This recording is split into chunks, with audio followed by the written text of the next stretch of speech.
Representan el devenir histórico y cultural de Castilla-La Mancha y nos ayudan a conocer mejor nuestra tierra. Hoy les presentamos algunos de los museos de la región, un recorrido por auténticos tesoros que iniciamos en Albacete con uno de los referentes arqueológicos en el territorio nacional. Enclavado en el corazón del Parque Abelardo Sánchez, el Museo de Albacete se convierte en una institución señera en Castilla-La Mancha. Fue creado en 1867 a partir de los bienes reunidos en el siglo XIX por la Comisión Provincial de Monumentos. Después de diferentes traslados y ubicaciones, en 1978 se inaugura esta sede. Desde aquí tratan de explicar el devenir histórico y cultural de la provincia de Albacete. Nos encontramos en un sitio precioso, en una arquitectura muy bonita, una arquitectura que tiene ya muchos años, pero es de esas buenas arquitecturas permanentes que siempre estarán ahí. Tenemos una institución que es señera, que forma parte muy importante de la historia de Albacete. El museo se crea en el 19, se cierra, después vuelve a abrirse en 1927 con Joaquín Sánchez Jiménez al frente, que luchó mucho por esta institución y luchó sobre todo por recuperar todos los retazos de la historia de Albacete, Albacete y su provincia. Cuando digo Albacete me refiero a los dos ámbitos, de todo aquello que ayudase de alguna forma pues a entender mejor cómo vivían las personas que nos antecedieron en el tiempo, decir, qué pensaban, qué objetos utilizaban, y eso se hizo en primer lugar a partir de la arqueología.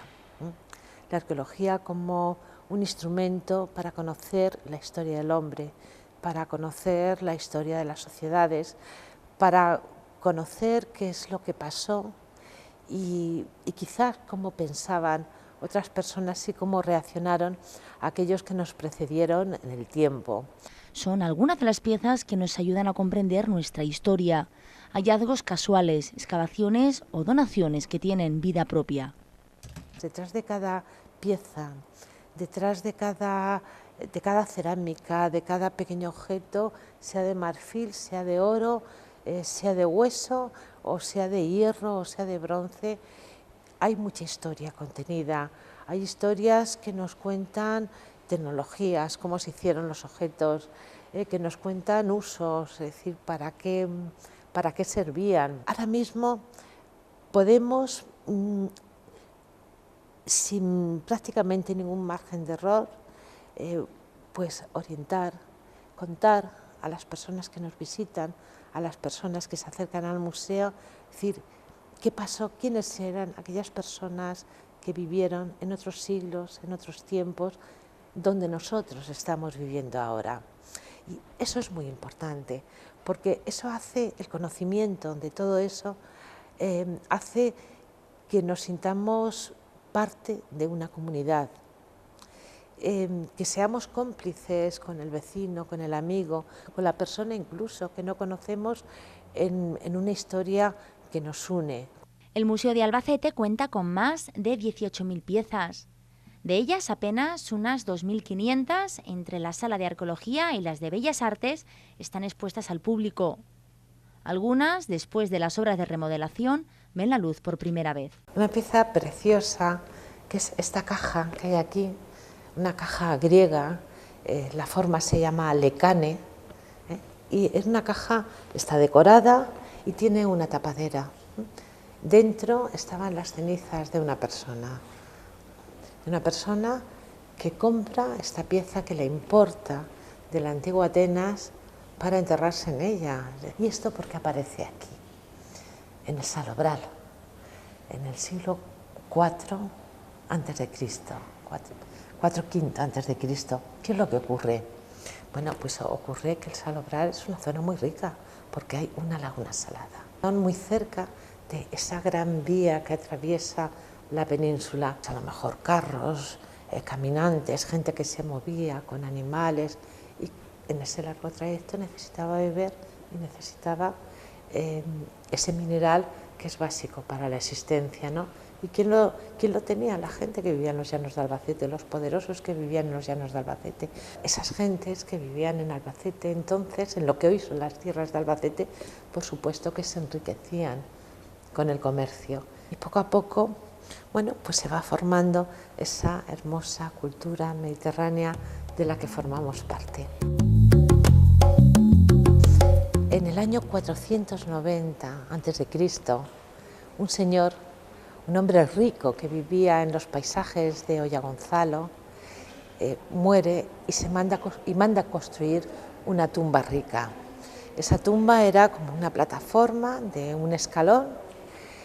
Debajo estaban sus cenizas y cerámicas griegas, cerámicas que él compra e importa de Grecia para que le acompañen en el más allá, y manda levantar su imagen.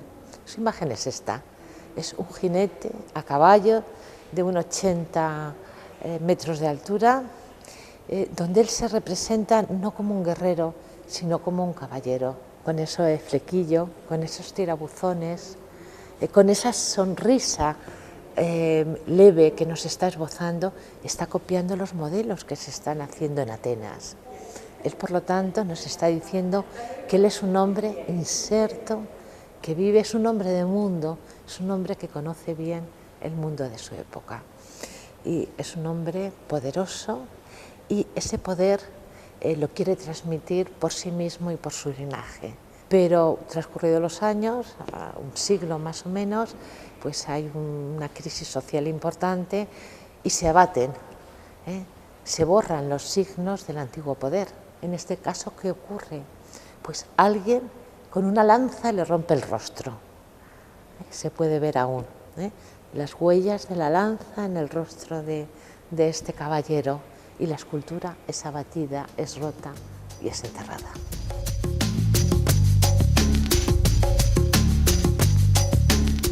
Pues estamos delante de parte del conjunto de Lietor, de la Sima de los Infiernos, que es una ocultación de época islámica, y en concreto la pieza más singular seguramente de esta vitrina es el candil. Y es especial, bueno, primero porque es un candil muy bello, una de las piezas más bonitas y mejor trabajadas de la orfebrería andalusí de época califal, y segundo, y también muy importante, porque el candil contiene una inscripción donde pone Amal al-Rasik. Amal al-Rasik significa me hizo Rasik, y Rasik es el nombre del orfebre o del artesano que fabricó esta pieza, y ese nombre es el de uno de los artesanos que trabajan en los talleres de la ciudad palatina de Medina Zahara. Una pieza singular, muy importante, y además está arropada por un conjunto de otras piezas de iluminación, pues soportes para sujetar candiles como el que está justo detrás, o almenaras, almenares, en fin, una serie de piezas que le dotan todavía de mayor identidad. Y luego, además de todo eso, es que el conjunto en el que salió contiene una serie de instrumentos y de piezas que dan un elenco y una visión de lo que sería un asentamiento islámico de finales del siglo X o de principios del siglo XI, ¿no?, después de Cristo. Es que son piezas que nunca han estado aquí expuestas y es la primera vez que se ponen, porque esto estaba depositado en el Museo Parroquial de Lietor durante unos años y ahora ha vuelto al museo, y además ha vuelto en una sala ambientada en la Edad Media, que también era una época que antes no se representaba en el museo, con lo cual digamos que es doblemente valioso, ¿no?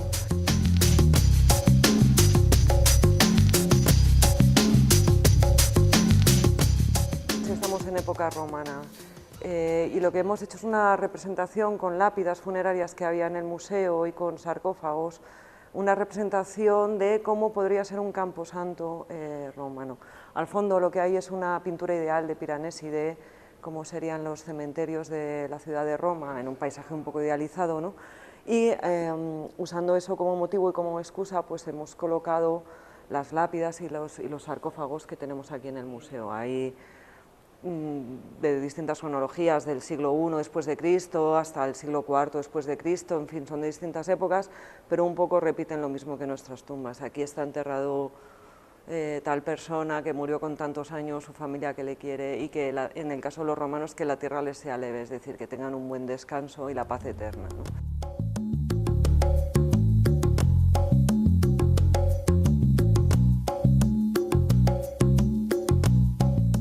estamos delante de elementos escultóricos, piezas del Tolmo de Minateda, que corresponden concretamente a la basílica de época visigoda. Entonces es muy importante por el valor en sí de la basílica, porque es la primera sede episcopal albacetense, porque provienen de una excavación sistemática y porque las piezas en sí tienen su valor como elementos litúrgicos y también belleza propia, ¿no? Entonces tenemos una cruz patada, serían los remates de las techumbres de los edificios, en los tejados, en la parte de arriba iría una cruz como aquella de allí, para indicar que estamos en un edificio sagrado, religioso. La pieza de en medio es una placa de cancel, con un crismón, también una cruz, y es un elemento que se ponía en las iglesias para separar espacios litúrgicos, pues separar el altar del resto del aula o separar el baptisterio, y esta pieza ha aparecido reutilizada en un aljibe islámico, pero pertenece a la iglesia también visigoda. Y las otras dos piezas son un capitel y un fuste de columna también del complejo episcopal. Entonces, lo que queríamos mostrar con esto es bueno, pues un poco cómo es la decoración de esos edificios religiosos, que son los más antiguos edificios cristianos que conservamos aquí en la provincia de Albacete, y hemos decidido hacer el montaje también poniéndoles un fondo de imágenes para que la gente también, pues bueno, se ambiente un poquito y entienda un poco y vea de dónde provienen y cómo más o menos podrían ser esos edificios.